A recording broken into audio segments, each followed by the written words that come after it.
Hello, everybody. How are you today? My name is Marta Pardo, and I'm so glad to be here with you in our PSA Spain Talks.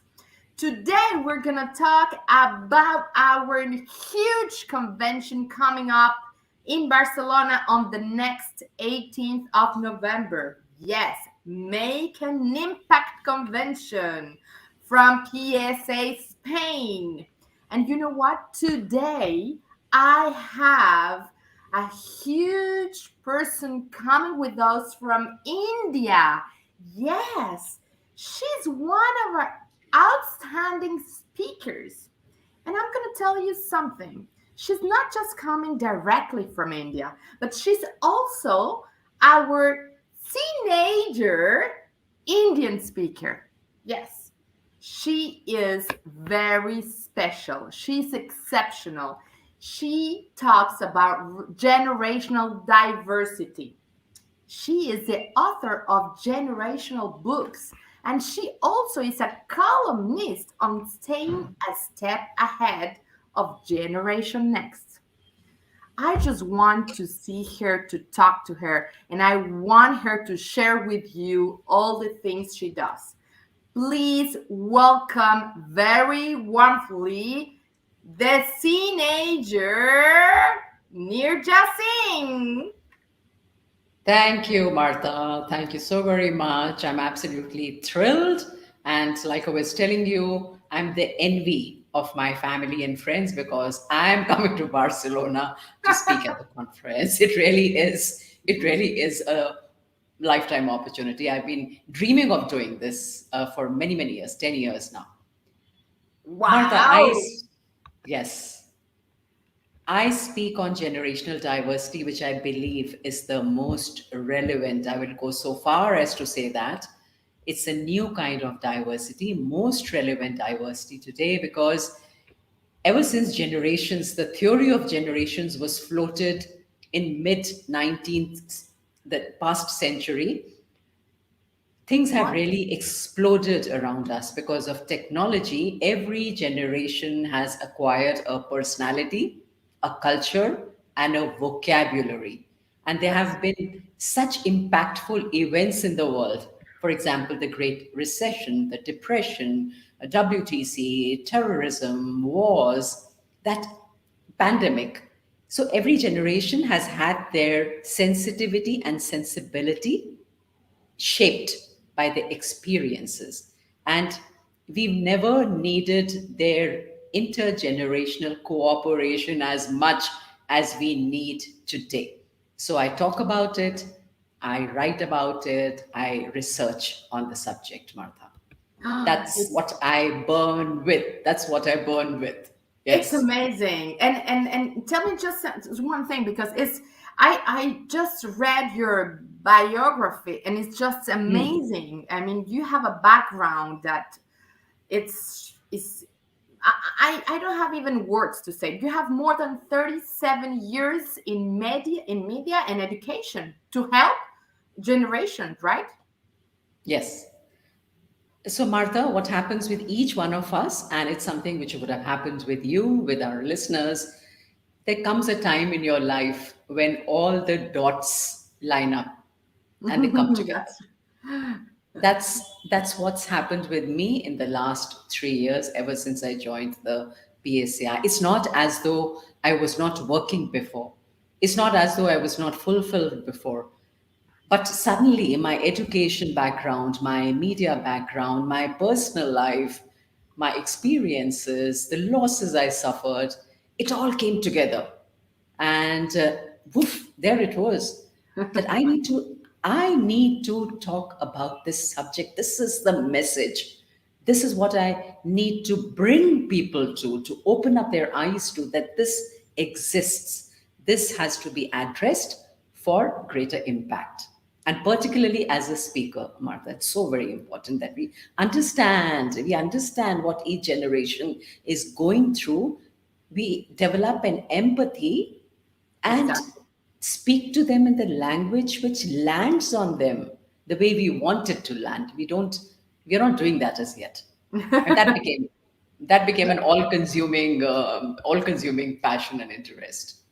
I had the chance to listen to you and in two different conferences in Ireland, well, in Singapore, and I can tell that your speech it's very shocking because comes to our hearts, and we all need to understand that, as you said, we need to create impact.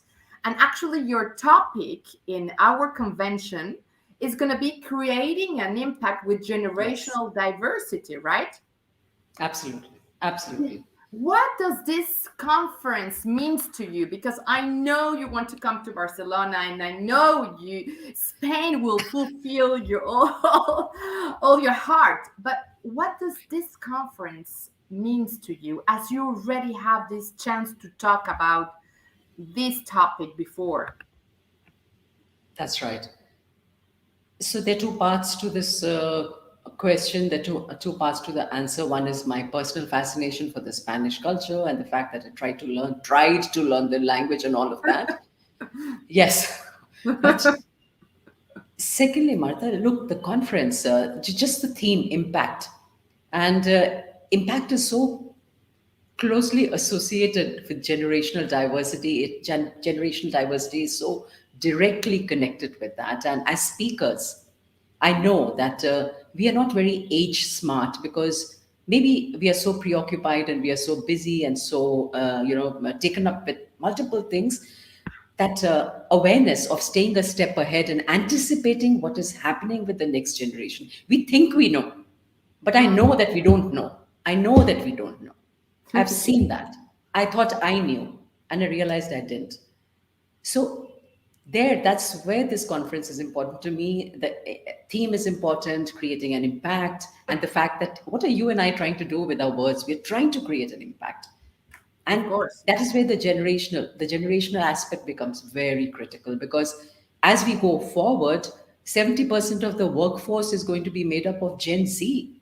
Mhm. And what are we going to say to them if we don't know what their aspirations, what their hopes, what their fears, and what their concerns are? Right? We need to begin to practice that awareness and empathy both. Emphasize on exactly on this empathy. That's a word that I like very Yes. much, what you said. And how does this spirit of youthfulness, with these benefits that you just said, related to the work of the generational diversity? What do you think people can need to embrace? Okay. I strongly believe, Martha, that it's every generation's mandate, human mandate, to leave behind a generation that is more potent, more productive, more powerful. Mhm. And are we going to do that under the circumstances?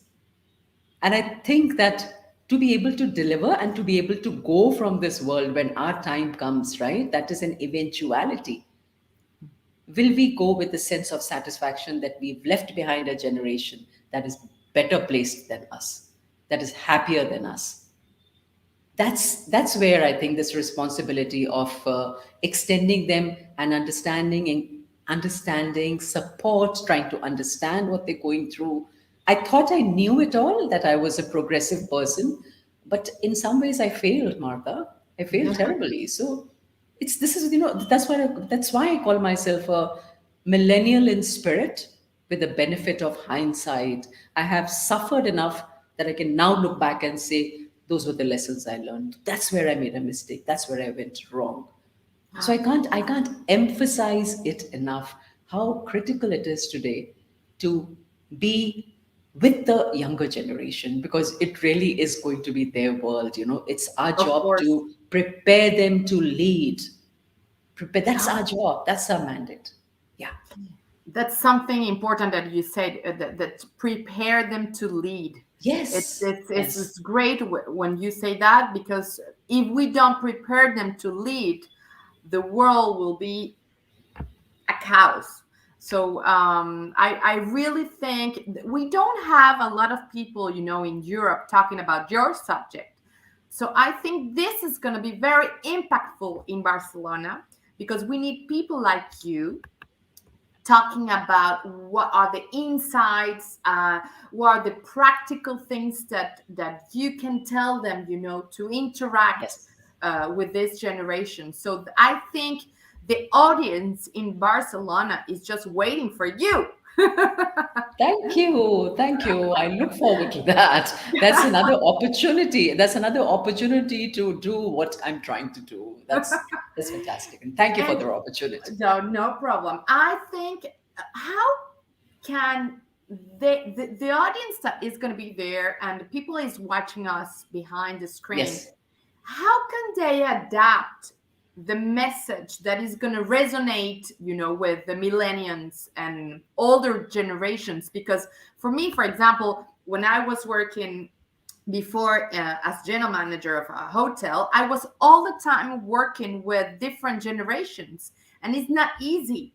So what can you say to the people? How can they adapt this millennial and older generations? It And starts with the, yes, I'm Martha. sorry, Go ahead. and just if you can add authenticity, because if we need the people to be authentic. Yes, absolutely. Absolutely. And so there are two things. One is the ability to put yourself in that, what we call empathy, to be able to look at the world the way they are seeing it through their lens. So that's number one. And second, authenticity, of course, Martha, because their bullshit meters are extremely sensitive. They detect, they detect falsity very quickly. So charades, it doesn't work with them. They know. So we also have to be strong enough to be able to withstand the pressure of full disclosure. You understand? I should be able to communicate with them, With them, that yes. transparency. And do I have that confidence that I can stand in front of them, be transparent? But most of the earlier generations don't have that. We were brought up to put on a front. We were brought up to fit in, for instance. We were brought Yes. up. We were brought up with the sense of shame to a degree. But today it's very different. A young person just stands there and says, "This is who I am. Take me or leave me. I don't fit. I don't fit a template. That's This completely is this true. is yeah, these are my good points, these are my bad points, and here I am. Do what you like with me. Work out a way of collaborating with me or teaming up with me, and the onus is on you. So the entire balance, the power balance, has shifted today. And for a speaker, and for any other professional in any Mm, field, yeah, I there's think in a any very field, yeah. yes, you have to be able to accept it quickly, acknowledge it quickly, that this is true. The power balance has shifted today. Your juniors, your employees are actually your clients, your customers. They're writing reviews on you. If they come to you, Martha, to attend an interview, they will go back and write on Glassdoor, how did the interview go? Were the questions Martha asked intelligent enough? did did I did I learn anything from the interview? That's Exactly. That's what actually we need to it's focus in. What is the it's person is going to learn? yes, it's so And I different. think your expertise is unique, and your angle is also unique as a teenager, as you call yourself. So Yes. we are very, very, very, very happy to have you in Barcelona, coming from India. So thank you very much. This talk is just to tease everybody to come and see you, Neerja. So I'm Yes. sure the audience is going to be delighted. So thank you. Namaste. Namaste. Namaste. Dhanyavad aapka. Thank you. Thank you, Martha. Thank Thank you you. very much. And I'm sure they are very curious about just this power that you have of the generational diversity. So thank you Thank very you, much. PSA Spain. Thank you, PSA Spain. Yes. And thank you also, PSA India. We don't talk about that, but you are part of the PSA India. So Yes. don't miss this incredible opportunity to have Neerja Singh with us in PSA Spain the 18th of November in Barcelona in our convention, Make an Impact. I am Marta Pardo and I will be your host with my friend Tulia Lopez at the PSA Spain convention. See you there. Ciao, ciao.